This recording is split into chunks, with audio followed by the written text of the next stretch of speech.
लाहौर शहर की पुरानी गलियों में एक बाआसर ताजिर हाजी गुलाम दीन रहते थे।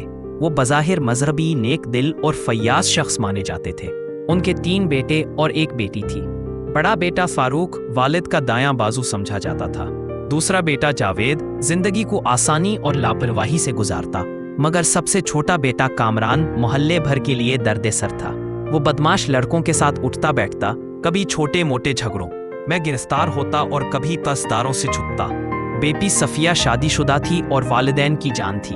एक रोज अचानक मोहल्ले के लोग अखबार पढ़ते हैं और चौंक जाते हैं। हाजी गुलाम दीन ने बड़े हरूफ में इश्तिहार छपवाया था कि मैंने अपने बेटे कामरान को अपनी जायदाद से आग कर दिया है, उससे मेरा कोई ताल्लुक नहीं रहा। मोहल्ले भर में ये खबर आग की तरह फैल गई। मोहल्ले की औरतें घरों के सहन में बैठी सरगोशियां कर रही थीं। कोई कहती कामरान ने ऐसा क्या कर दिया कि बाप को यह कदम उठाना पड़ा, तो कोई कहती अब उसे जायदाद का एक टिकड़ा भी नहीं मिलेगा।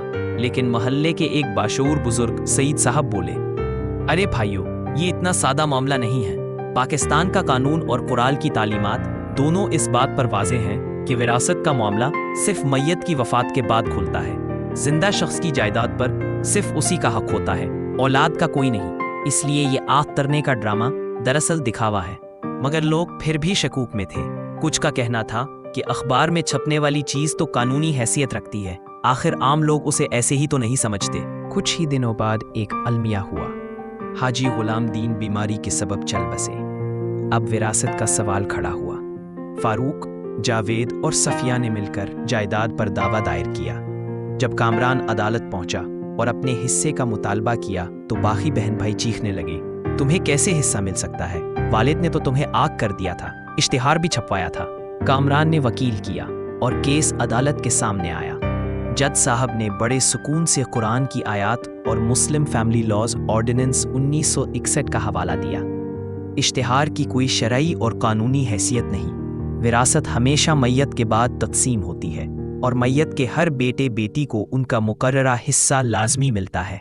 कमरा अदालत में खामोशी छा गई। फैसला हुआ कि कामरान को भी वही हिस्सा दिया जाए जो बाकी बहन भाइयों को मिला। फारूक और जावेद सर पकड़कर बैठ गए कि उनके वालिद का इश्तिहार रायगां गया। अदालत के हुक्म के मुताबिक तमाम विरासीन अपने अपने शरई हिस्से के मालिक बने। इस फैसले से लोगों के दिलों में कई सवाल उठे। क्या वाकई कोई शख्स अपनी औलाद को सिर्फ एक कागज या अखबार के इश्तिहार से जायदाद से महरूम कर सकता है? अदालत ने वाज़े कर दिया कि ऐसा मुमकिन नहीं। शरीयत और कानून दोनों औलाद के हक के विरासत की हिफाजत करते हैं। हाँ, जिंदा शख्स अपनी मर्जी से अपनी जायदाद का कुछ हिस्सा किसी बेटे या बेटी को हिबा गिफ्ट कर सकता है, लेकिन मौत के बाद तकसीम सिर्फ कुरान और सुन्नत के उसूलों के मुताबिक ही होगी। इसी शहर में एक और कहानी भी मशहूर हुई। रशीद साहब, जो एक बाइज्जत रिटायर्ड सरकारी अफसर थे, ने अपनी बेटी को पढ़ाई और हिम्मत से आगे बढ़ता देखा तो उन्होंने सोचा कि अपनी जिंदगी ही में इसे घर का एक हिस्सा दे दें। उन्होंने वकील के जरिए रजिस्टर्ड गिफ्ट डीड तैयार करवाया और कानूनी तरीके से बेटी के नाम जायदाद मुंतकिल कर दी। ये कदम बिल्कुल दुरुस्त और काबिल कबूल था, क्योंकि जिंदा शख्स अपनी जायदाद का मालिक होता है और जिसे चाहे दे सकता है। लेकिन मोहल्ले के कुछ लोग चहमगोइयां करने लगे। वो अपने बेटे को महरूम कर रहा है, ये इंसाफ नहीं।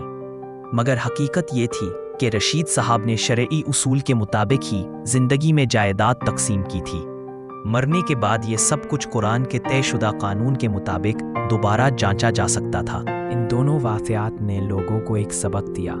आग करने का इश्तिहार सिर्फ एक फरेब है। विरासत हमेशा मौत के बाद खुलती है और कोई माँ बाप अपनी औलाद को कुरान और कानून के तयशुदा हक से महरूम नहीं कर सकते।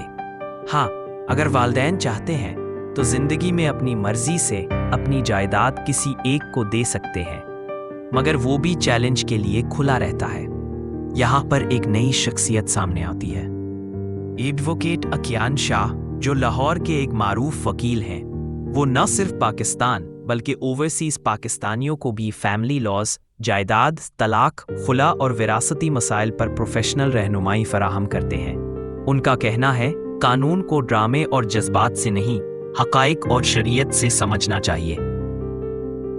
یہی پیغام وہ اپنے لیکچرز اور ویڈیوز کے ذریعے عام لوگوں تک پہنچاتے ہیں تاکہ کوئی بھی اپنی جہالت یا غلط فہمی کے ہاتھوں اپنے حق سے محروم نہ ہو۔ چینل کو سبسکرائب کریں، ویڈیو کو لائک اور شیئر کریں تاکہ مزید لوگ اس اہم حقیقت سے آگاہ ہوں۔